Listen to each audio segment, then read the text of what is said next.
Friends, we're back with a new video. Where am I today?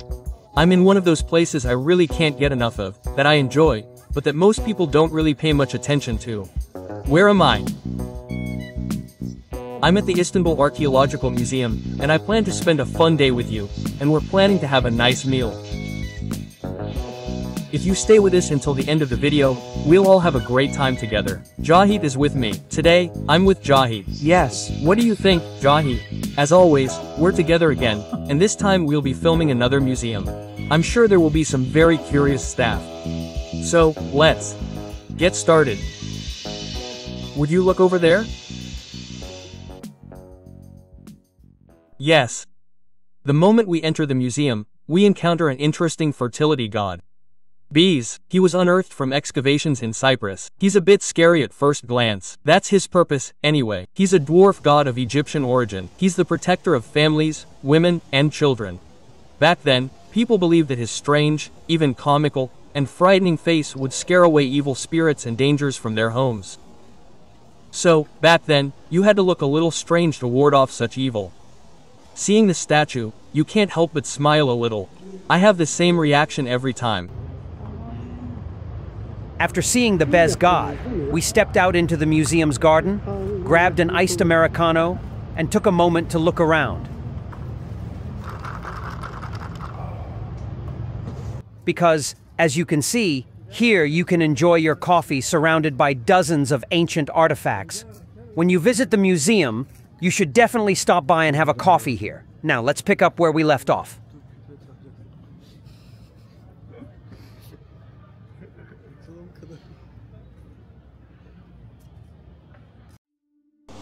And of course, the next thing I know is the legendary leader Alexander the Great.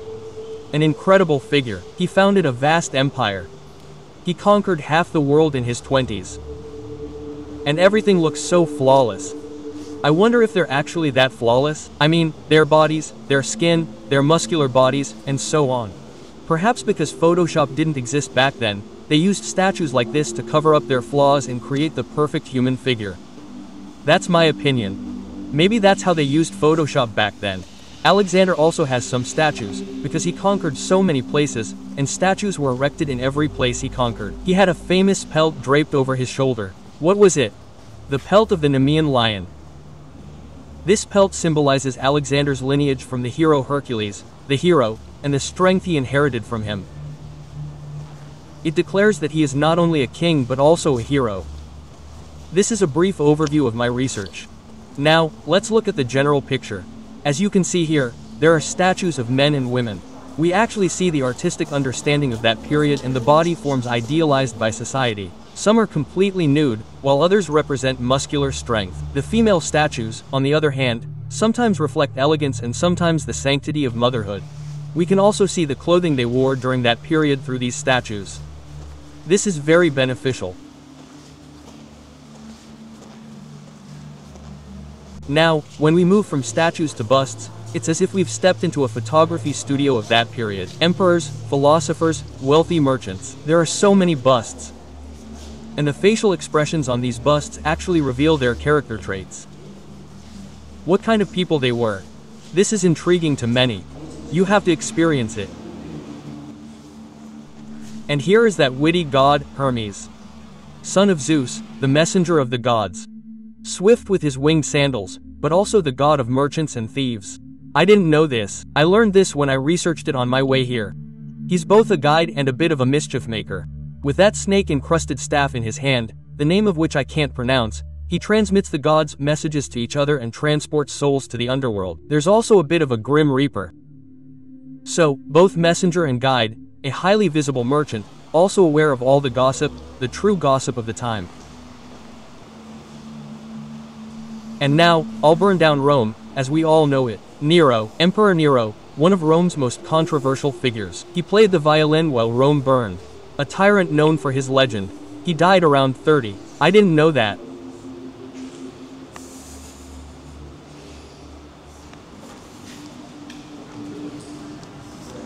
And the river god. It's as if he's lying there exhausted, with the waters of the entire universe flowing from that jug under his arms.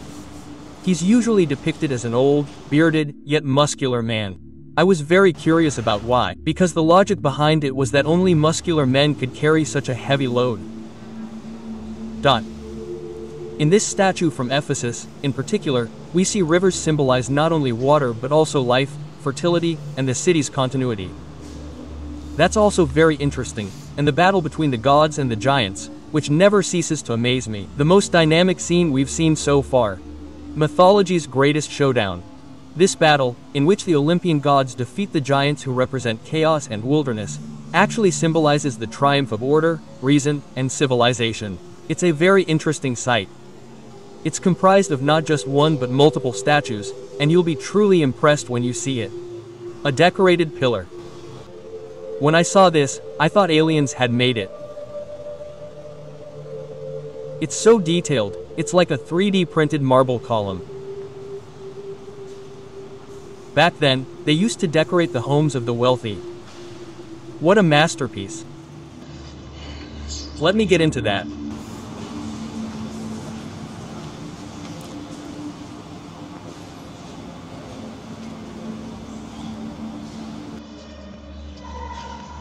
Here, Zeus greets us.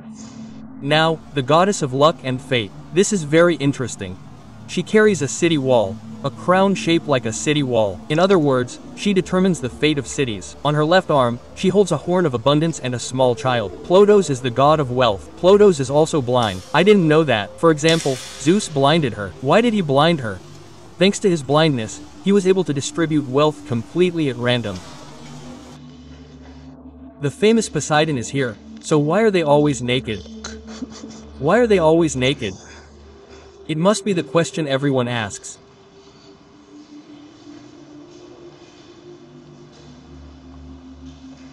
It's so beautiful.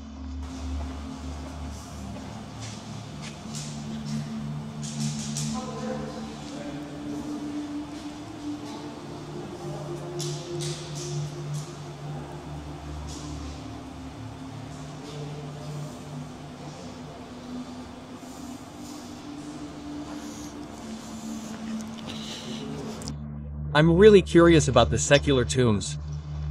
I don't know how many times I've been there before, but I'm going to go there now.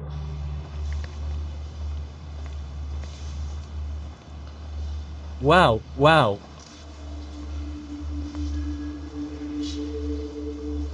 There. Really isn't anything like this. This isn't anything yet. I didn't know such an English person had died in Istanbul, in Turkey. Now we'll go to the monuments and sarcophagi. I'll see there. It's like I've arrived at a Roman tomb.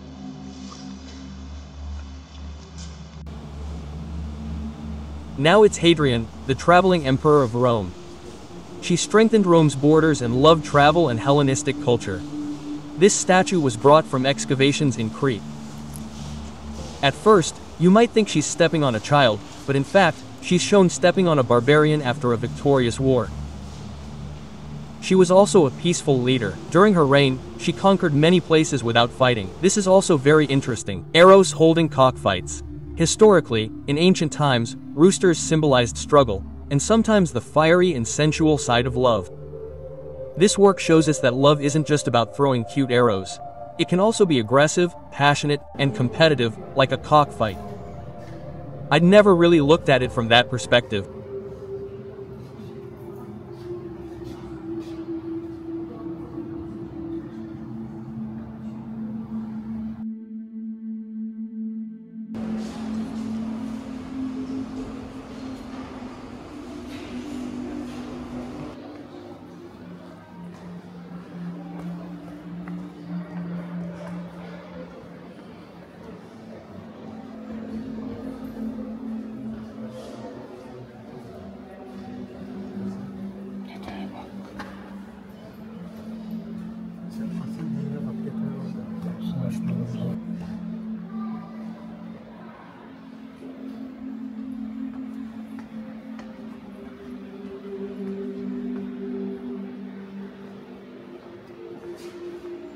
And of course, Zerv. Zeus Pasha, father of the gods, lord of the sky and lightning. This statue's true purpose was to reflect his majesty and authority. His beard, eyebrows, and the lines on his forehead were the signatures of both power and infinite wisdom. And now we come to the land where legends were born, the Troy Pavilion. This is where the great war we know from Homer's Island, the abduction of Helen, and the wrath of Aquillius took place. You've probably seen the movie Troy.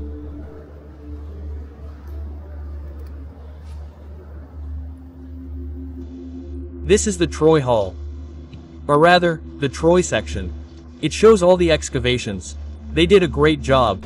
The artifacts you see here are the stages of excavation from the ancient city of Troy. You can see all of them in detail. How were the excavations carried out? It explains in detail how the artifacts were brought together, how they were found, and the stages they went through. It's truly impossible not to be impressed. You can see all the stages with your own eyes.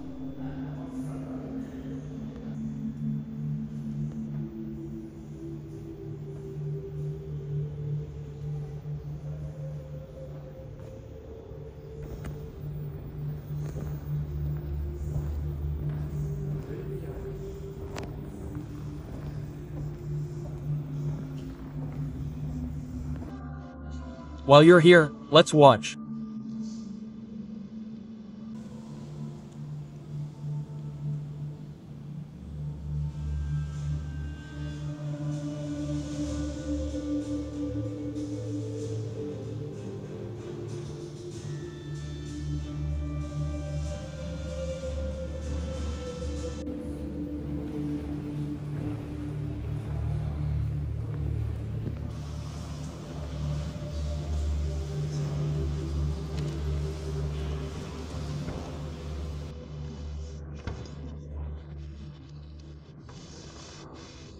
And here, friends, is one of the three heads of the headless.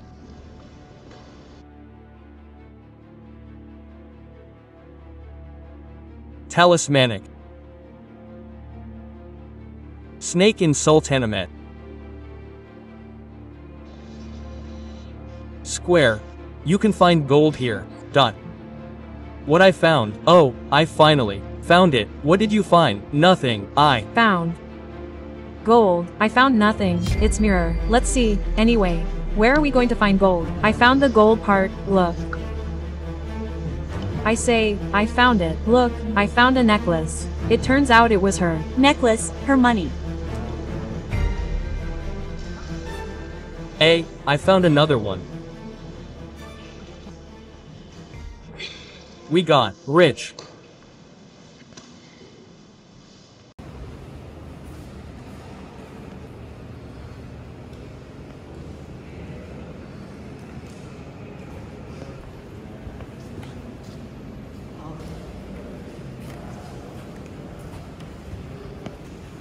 Yes, we found gold. We saw the gold. Now we're looking at the coins. Let's quickly explore the sarcophagi, then let's have a nice meal. I'm really hungry because we've been pacing back and forth in the museum for hours. Didn't our ancestors say glass comes from the Bosphorus? So let's go to the sarcophagi, then let's have a nice meal. We'll have a really nice meal. My favorite place is the sarcophagi. I dropped it.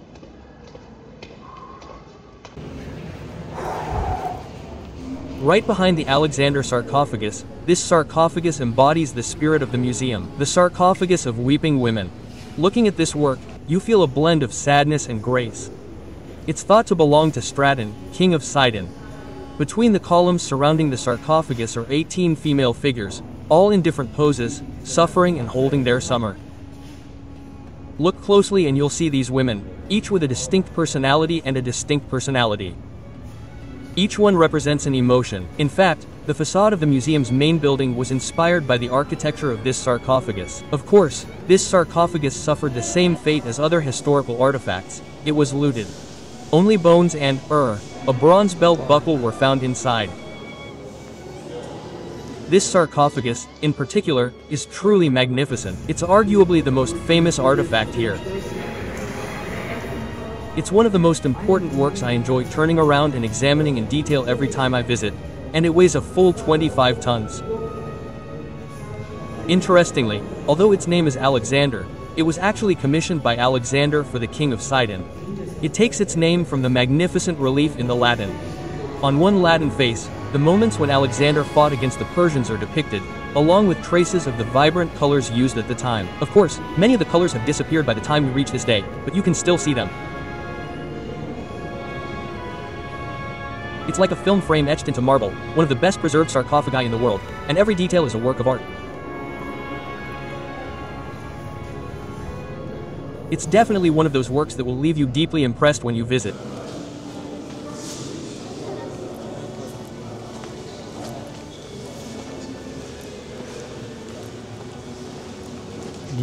The world's most famous lay.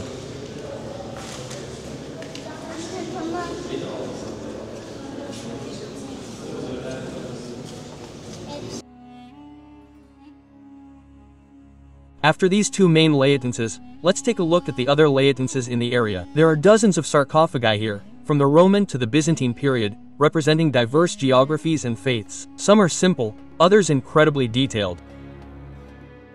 Don't miss the Lycian. It's impossible to miss it anyway. Those of you who have taken a Lycian tour have likely seen the monumental tombs there in the same way. I know because I've been there before. They described it there too. The lid resembles an upturned boat or the roofs of Lycian houses. The most interesting part is the lid itself, and you see the winged women's headdress, the sphinges, on one side. On the other side, there are griffins with eagle heads and lion bodies. These figures protect the tomb and ensure the soul's safe passage to the afterlife. They have a truly detailed and impressive visual.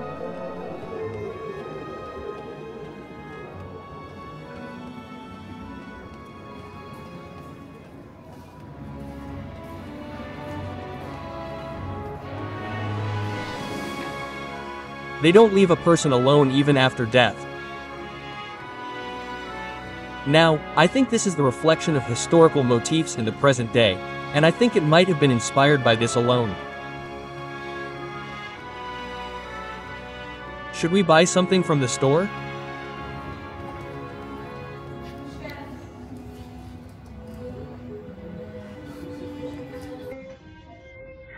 Friends, I love this one, but I'm hesitant about buying it.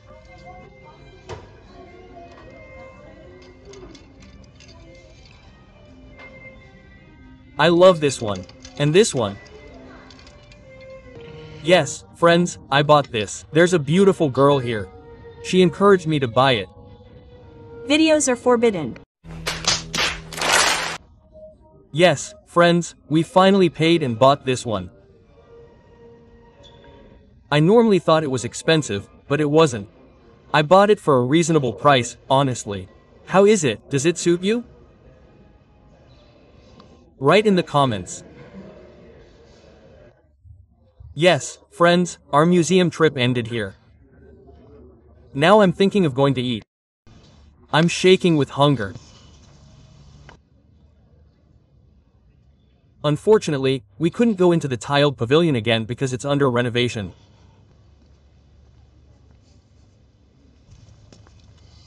Everything is closed. Everything is closed. Anyway, I'm really hungry. Are you hungry? Yes, but not too much. A little? Yes. You know I had it when I came. Gökhan, brother, should I tell you something? He definitely copied it from us. Look.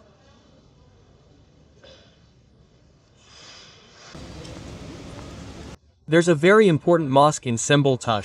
I haven't had roasted corn in a long time. I mean, it's been a long time, but I say it's been a while since I've had it. Now I've had it for the first time. Let's see, it really tastes really good. When you're hungry, you eat even more. Halal, halal, halal. But it's really good and hot. Does anyone like corn? Don't let this fill us up.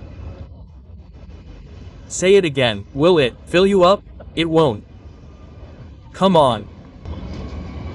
The guy's a fussy eater.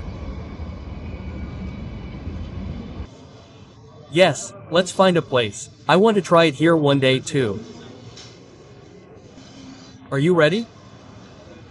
I'm planning to treat you to a very interesting pita. Pita, yes.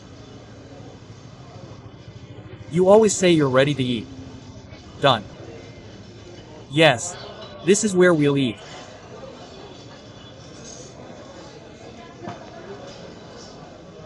Hello. Yes, friends, we've arrived, and this is what we ordered. Let's see what you're going to do. We're hungry. We're waiting. Yes, I brought Keheti to a nice pita restaurant. A place that's been making pita since 1964. I've been here before. I was very pleased. Let's see if he'll be happy with it. We've also placed our order.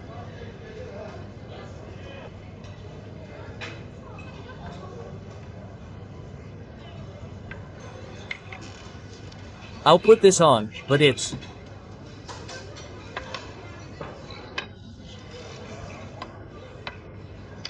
still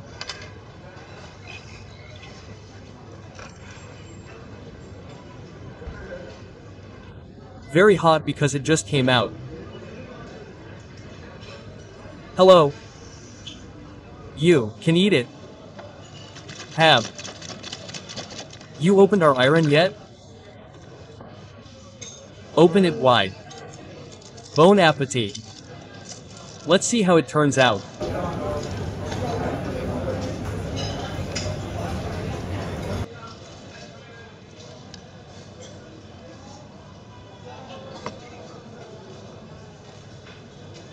How are we? Burning? My son is very hot. It just came out of the oven. Can I tell you something? This thing smells like pastrami. Dot.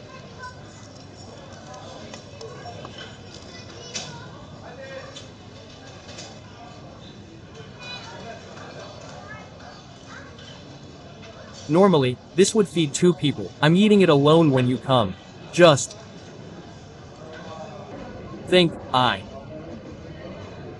normally don't eat anything spicy, but I'm going to try this.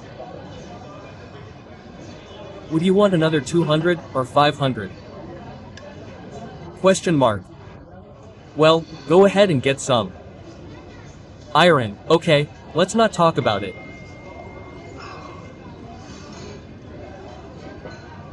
We lost a young man. It's bitter to me. We lost a young man like that.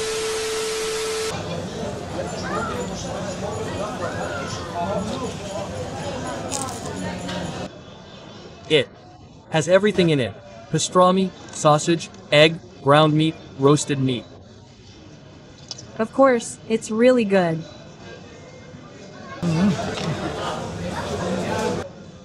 Let's eat it and keep going.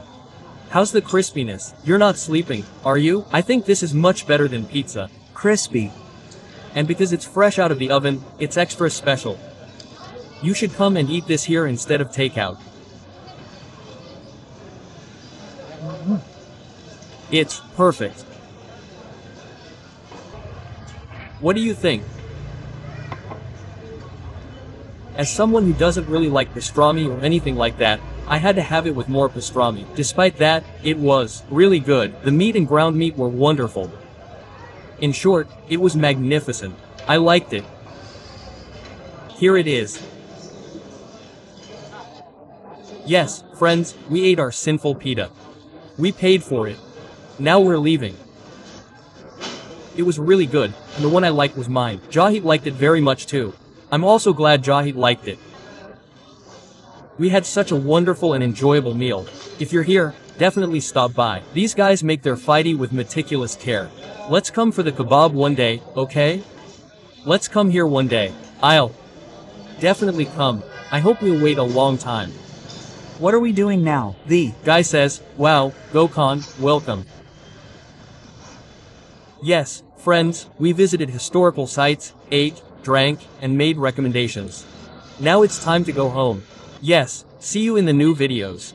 Subscribe to my channel, follow me, click the subscribe button below, and click the bell next to me.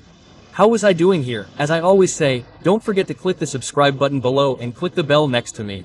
You'll both be supporting my channel and be the first to know about new videos. Then I look forward to your support. See you in the new videos. Greetings to everyone from Istanbul. Goodbye, goodbye. By the way, please leave a comment on whether this is appropriate or not. Look, look, look. Come on, bye. I wasn't recording. No. Really? I wasn't recording. Just kidding, I was recording. Be so blunt. Can you say goodbye in Azerbaijani? The humble Turkish people are halal. H.